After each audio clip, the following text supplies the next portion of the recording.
হ্যাঁ স্যার, আপনি তো আমাদেরকে ট্রিট দিতে চেয়েছিলেন, চলেন রেস্টুরেন্টে যাই। কোথায় যাবা? রেস্টুরেন্ট। রেস্টুরেন্ট?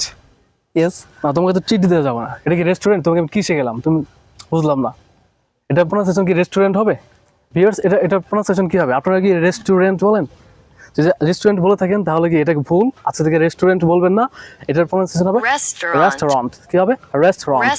আপনি যদি বলেন যে রেস্টুরেন্ট তাহলে কিন্তু যারা ভালো ইংলিশ পারে আপনার আশেপাশে তারা কিন্তু হাসবে। সো রেস্টুরেন্ট বলা যাবে না। ওকে, তোমার আর কোন কোশ্চেন আছে?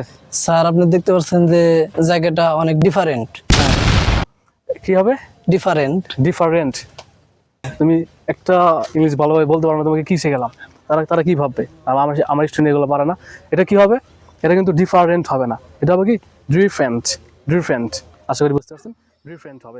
ওকে, আমেরিকান ইংলিশ অনুযায়ী। তো আর কোন কোশ্চেন আছে? স্যার, এই জায়গায় আসা কিন্তু অনেকের জন্য বেনিফিশিয়াল হবে। বেনিফিশিয়াল?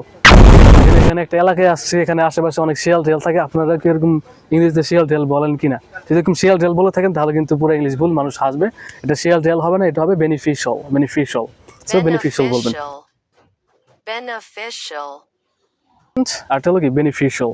হ্যাঁ, শিয়াল টেল বললেন না আবার। ওকে, সো এগুলো যদি আপনারা ভুল করে থাকতেন আগে, আজকে থেকে আর এভাবে ভুল করবেন না। আজকে থেকে সঠিক প্রোনাউন্সিয়েশন বলবেন, কারণ কারেক্ট প্রোনাউন্সিয়েশন শিখতে হবে। তো তোমাকে আমি চিঠি দেবো না, তুমি ইংলিশ পারো না।